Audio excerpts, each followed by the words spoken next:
Sapete chi ha davvero popolato l'Europa? La risposta è nascosta nelle cronache medievali scandinave. Quello che rivelano riscrive completamente la storia che ci hanno insegnato. La Bibbia ci dice che dopo il diluvio universale i tre figli di Noè, Sem, Cam e Jafet, ripopolarono il mondo. A Jafet toccò l'Europa, ma chi erano esattamente i suoi 7 figli? Le cronache medievali scandinave lo sanno e la risposta vi sorprenderà. È direttamente collegata a un impero dimenticato e deliberatamente cancellato dalla storia ufficiale. Benvenuti su Origini Ancestrali. Quasi tutte le fonti storiche medievali, presunte antiche, bibliche, eccetera, dicono la stessa cosa. I discendenti del biblico Jafet si stabilirono in tutta l'Europa, che prima del loro avvento era praticamente priva di popolazione.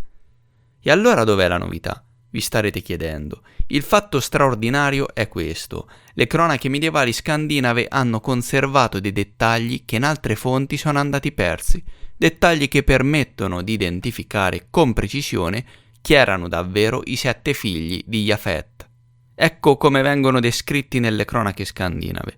Jafet aveva 7 figli, i loro nomi erano Gomer, Magog, Madai, Juvan, Tuval, Masok e Tirak. Nella Bibbia i nomi compaiono in forma leggermente diversa, ma sono gli stessi: Gomer, Magog, Madai, Javan, Tubal, Meshech e Tiras. Girolamo e Isidoro riproducono lo stesso elenco usando però il nome Masok o Mosok al posto di Meshech. 7 nomi, 7 figli, 7 popoli che secondo queste fonti popolarono l'Europa intera. Ma chi erano davvero? Scopriamoli insieme. Partiamo dal primo figlio, Magog, Magon o Magog. Si ritiene sia il capostipite degli Sciti e dei Goti. Secondo le fonti scandinave, la terra di Magog si identifica con la grande Svitiod, la grande Svezia, nome con cui veniva chiamata la Russia o Scizia. Se volete farò un video approfondimento anche su questa identificazione. Magog è descritto come l'antenato dei popoli che abitano la grande Svitiod, qui riferita all'Europa. Isidoro conferma: Magog, colui che si suppone abbia generato gli Sciti e i Goti. Ora, quello che emerge dalle cronache scandinave si allinea perfettamente con la collocazione geografica reale della Russia, che è in parte europea ed in parte asiatica. La Melnikova ci fa notare che la grande Svitiod viene chiamata terra asiatica, il che la renderebbe popolata dai figli di Sem, eppure viene elencata anche tra i paesi dei discendenti di Jafet, ovvero i paesi europei. Una contraddizione apparente spiegata dalla vaghezza del termine stesso. Grande Svitiod coincide di solito con la scizia degli autori antichi. Il cronista medievale continua dicendo: tali sono le terre nella parte del mondo conosciuta come Europa, la grande Svitiod, dove regnò Magog, che governava nella grande Svitiod meridionale. Come vediamo, gli autori medievali applicano il nome grande Svitiod per riferirsi sia alla Russia, conosciuta nelle cronache scandinave anche come Gardariki, e sia come riferimento al continente europeo. Il quadro è abbastanza chiaro. Gli scandinavi credevano che il biblico Magog, capostipite di Sciti e Goti, regnasse in Europa, nella grande Svitiod. E questa interpretazione conferma in modo sorprendente la ricostruzione in chiave nuova cronologia, secondo cui il grande impero della Rus dell'Orda, l'impero mongolo della Tartaria, conquistò l'Europa nel XIV secolo. Arriviamo ora al secondo figlio, Madai o Madia. Si dice che abbia regnato nel Gulfingaland, che chiamiamo Gardariki, dice l'autore scandinavo. La Melnikova ci informa che Girolamo individua la progenie di Madai nella Midia. Isidoro li chiama Meyans. Nell'opera intitolata Come fu popolata la terra, l'etnografia biblica viene avvicinata alle informazioni reali sulle terre e sui popoli del mondo. I discendenti di Madai si trovano a Gardariki, ovvero la Russia secondo gli scandinavi, conosciuta anche come Gulfingaland. Qui emerge qualcosa di molto interessante. La Melnikova si mostra sorpresa del fatto che nessun autore dell'Europa occidentale menzioni la Russia nei propri trattati, e questa non è una coincidenza. Gli autori dell'Europa occidentale del XVI-XVII secolo facevano del loro meglio per evitare qualsiasi riferimento alla Russia quando discutevano di geografia biblica. erano già condizionati dalla visione scaligeriana, secondo cui la Bibbia sarebbe stata scritta molto prima che lo Stato russo esistesse, e quindi non poteva certo parlare di lui. Gli scandinavi invece non erano stati ancora del tutto intaccati da questa corrente e occasionalmente scrivevano cose che contraddicevano apertamente la versione storica scaligeriana. Il risultato? Stando agli autori scandinavi, il biblico Madai regnava in Russia. Madai è il sovrano dell'antica Russia e il suo nome deve avere lo stesso significato di Midia, cioè terra di mezzo. C'è però qualcosa da notare. Quando le cronache scandinave parlano di Madai, in realtà ripetono ciò che abbiamo già visto con Magog. Potremmo essere di fronte quindi ad una duplicazione di informazioni. Madai e Magog sembrano riferirsi alla stessa realtà, i Goti e Mongoli della Rus dell'Orda Tartaria dei secoli XIV-XVI. Il terzo figlio è conosciuto come Javan, scritto anche Juban, Joban, Josian, Jones e Juvan, o più semplicemente Johan, Giovanni, Ivan in russo. Gli scandinavi medievali ci dicono che il biblico Javan regnava a Girkland, ovvero Bisanzio o Grecia, e ricordiamo che la vera Grecia medievale era in realtà l'Asia Minore. Girolamo e Isidoro chiamano i discendenti di Javan Ioni o Greci. Il trattato Come fu popolata la terra individua i discendenti di Javan a Bisanzio in Grecia. Ma chi è questo Javan? Nella storia del grande impero dell'Orda russa Tartaria il nome Ivan è tutt'altro che sconosciuto. Si identifica con lo zar Khan Ivan Danilovich Kalita, il califfo, noto anche come Batu Khan, fratello di Georgi Danilovich, il famoso Caesar Khan, ovvero il Gengis Khan della storia scaligeriana, e proprio da Georgi, Girgia, deriva il nome Grecia. La cronaca scandinava lo conferma scrivendo in riferimento al biblico Javan, Ioneski et Greci, Ioan e Greci, Ivan e Grecia. Fianco a fianco, Ivan Kalita e Georgi Danilovich erano fratelli e furono loro ad avviare la grande conquista slava del mondo nel XIV secolo, espandendo i domini dell'impero russo tartaro. Vedete, il cronista scandinavo ha conservato fedelmente una memoria storica che la versione scaligeriana ha poi alterato e cancellato. Il quarto figlio è Tiras. La sua identificazione con la nazione turca è riconosciuta anche dalla storia convenzionale. Isidoro dice: si dice che Tiras, figlio di Jafet, venne in questa terra e la chiamò Tracia. Ed è per questo che ancora oggi esiste la città di Tiraspol sul Dniester, la città di Tiras letteralmente. Ma è quello che ci dicono gli scandinavi a essere davvero sorprendente. Tracciano un elenco di paesi europei governati dai turchi che lascia senza parole. Tiras su Bolgaroland, la Bulgaria, Ungaroland, l'Ungheria, Saxland, la Germania e Frankland, la Francia. È solo fantasia di un cronista medievale o c'è qualcosa di vero? Questo quadro geopolitico è perfettamente in linea con le ricostruzioni della nuova cronologia.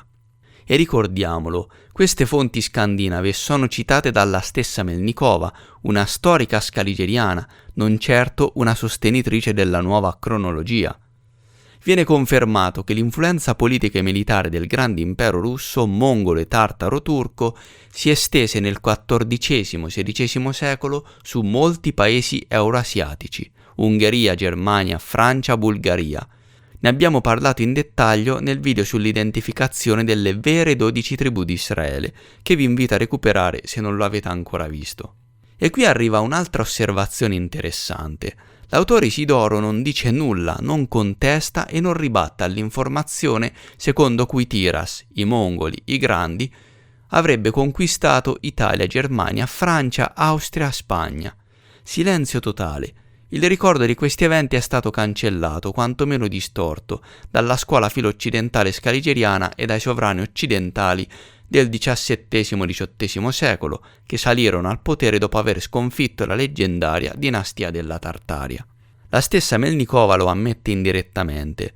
Gli scandinavi forniscono un elenco di paesi europei esclusi dall'opera di Isidoro: Italia o Rumverialand, Ungheria o Ungaroland, Sassonia o Saxland e Francia o Frankland. Sembra proprio un'operazione deliberata, cancellare il ricordo della conquista mongora dell'Europa occidentale nel XIV secolo.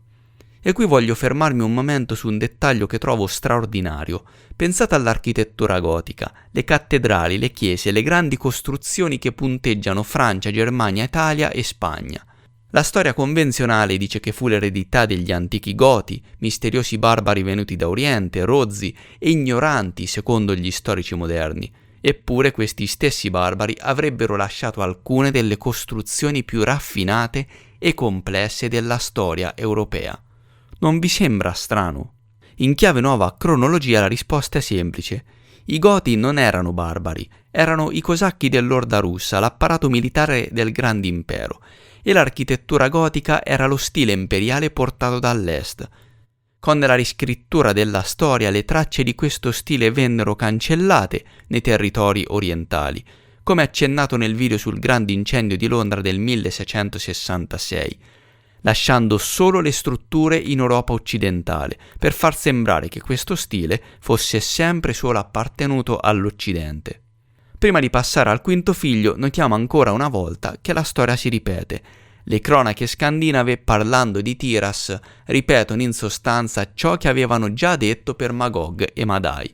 Si tratta di un altro duplicato, una reiterazione dello stesso fatto fondamentale, e cioè la nascita e l'espansione del grande impero dell'Orda russa tartaria nel XIV-XVI secolo. Arriviamo al quinto figlio, Tubal o Tuval. L'autore scandinavo medievale ci dice che Tuval regnò su Spagnaland e quindi la Spagna. Rumverialand, e cioè l'Italia, Svitiod, la Svezia odierna o la Russia come abbiamo già detto in precedenza, Danmark e quindi la Danimarca e la Norvegia. Notate Svitiod, lo stesso nome che abbiamo già incontrato come Grande Svitiod per indicare l'Europa o la Russia, qui viene utilizzato anche per la Svezia. Non è un caso, nel Medioevo, infatti, prima dell'invenzione della stampa e per molti secoli ancora, i nomi geografici erano mobili. Una città poteva avere più nomi, una regione poteva essere chiamata in modi diversi a seconda di chi scriveva e da dove. Leggere le cronache originali richiede sempre questa consapevolezza. E a proposito di Svezia, il nome finlandese della Svezia è Ruotsi, molto simile alla parola Russia. Anche questo non è un caso.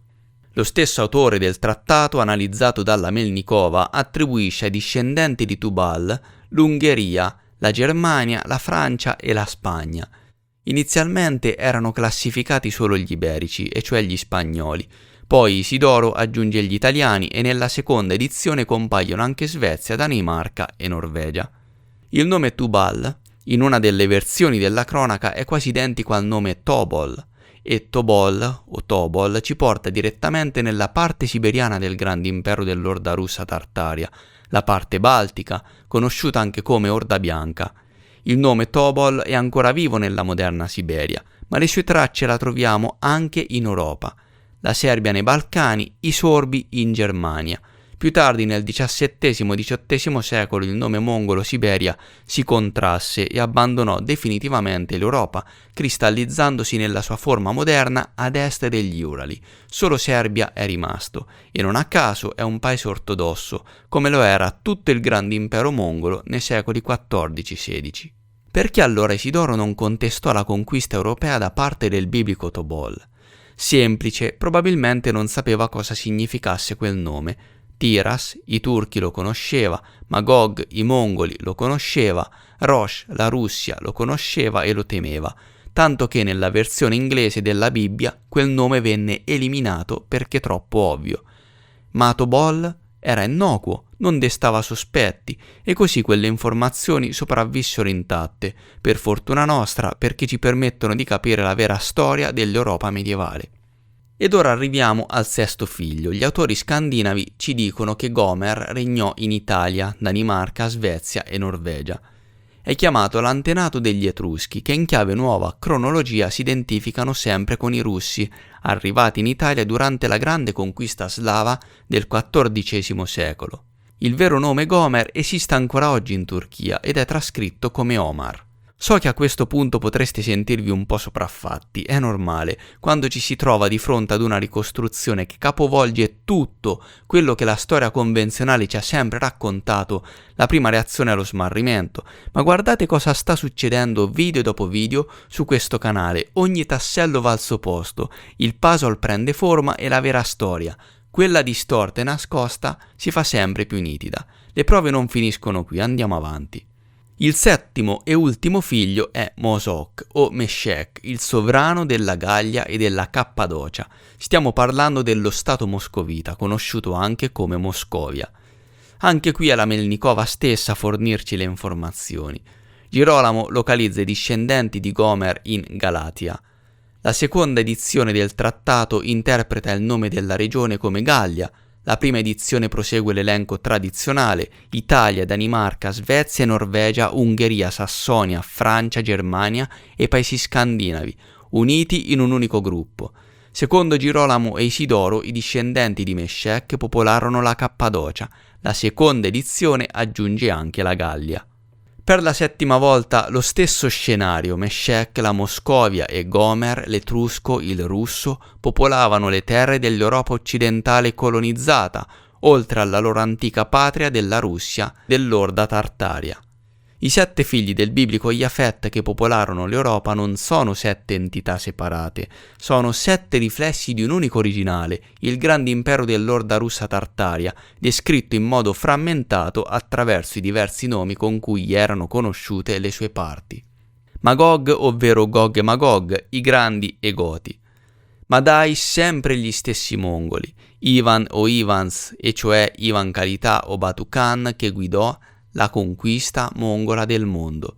I turchi, ovvero i tartari e Tiras, Tobol, quindi la parte siberiana e baltica, bianca dell'impero dell'Orda russa Tartaria, Gomer, e quindi lo stato etrusco in Italia o l'ennesimo risultato dell'invasione mongola russa del XIV secolo, Meshech e quindi Mosca.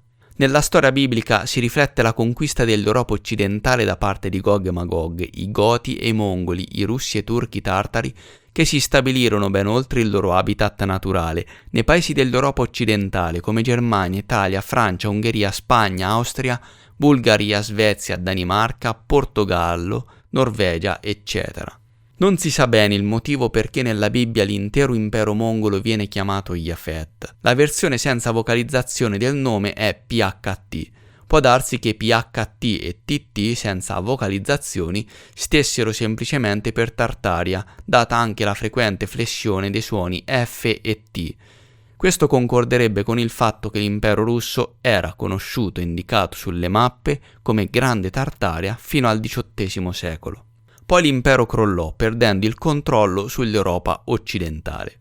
Queste sezioni cruciali della Bibbia, in ultimo compresi i capitoli del libro della Genesi, furono scritti o ricevettero la loro redazione finale non prima del XIV secolo, più probabilmente nel XVI-XVII secolo, quando le tracce del vecchio impero vennero sistematicamente cancellate. Bene, siamo arrivati alla fine di questo video. Cosa ne pensate di questa identificazione dei 7 figli del biblico Jafet? Scrivetemelo nei commenti, mi fa sempre piacere leggere le vostre opinioni. Se il video vi è piaciuto lasciate un mi piace, è il modo più semplice per supportare il canale. E se non siete ancora iscritti fatelo e azionate la campanella, nuove prove vi aspettano nei prossimi video. A presto su Origini Ancestrali.